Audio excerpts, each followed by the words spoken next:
તારીખ 19/11/2025 રોજ આ ગુનાના ફરિયાદીને તેઓના મોબાઈલ નંબરનો ઉપયોગ કરી સાયબર ટેરરિઝમમાં એમનો મોબાઈલ નંબર આવેલ છે.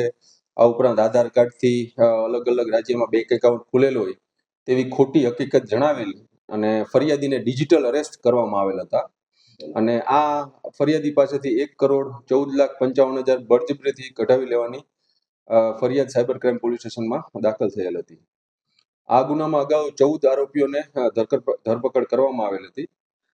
ત્યારબાદ ટેકનિકલ સોર્સ તથા હ્યુમન ઇન્ટેલિજન્સની મદદથી સાયબર ક્રાઇમ પોલીસ સ્ટેશનના પીઆઈ MA જણકારની ટીમ દ્વારા આ ગુનાના 2 આરોપી, જેમાંથી એક મુખ્ય આરોપી છે અને એક બીજો યસ બેંકનો સેલ્સ મેનેજર છે, તેમને હરિયાણાથી પકડી પાડવામાં સફળતા મળેલ છે સાયબર ક્રાઇમ પોલીસ સ્ટેશનને. આ આરોપીઓનું નામ છે શંકર સન ઓફ સોહનલાલ રાજપૂત, કે જે કરનાલનો રહેવાસી છે. આ ઉપરાંત બીજો જે શુભમ રઘુવીરસિંહ, કે જે યસ બેંકનો સેલ્સ ઓફિસર છે, તે પણ કરનાલ હરિયાણાનો રહેવાસી છે. હાલ આ બંને આરોપીઓને પકડીને સાયબર ક્રાઇમ પોસ્ટ દ્વારા કાયદેસરની કાર્ય માટે સોંપવામાં આ શંકર અગાઉ આ ગુનામાં 14 આરોપીઓની ધરપકડ થઈ હતી.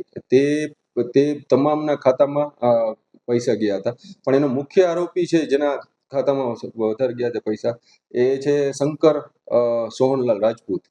અને આ એકાઉન્ટ જે ખોલવા વાળું છે સેલ્સ એક્ઝિક્યુટિવ, એનું નામ છે શુભમ રઘુવીર છે. આ શુભમ યસ બેંકનો સેલ્સ એક્ઝિક્યુટિવ તરીકે ફરજ બજાવે છે.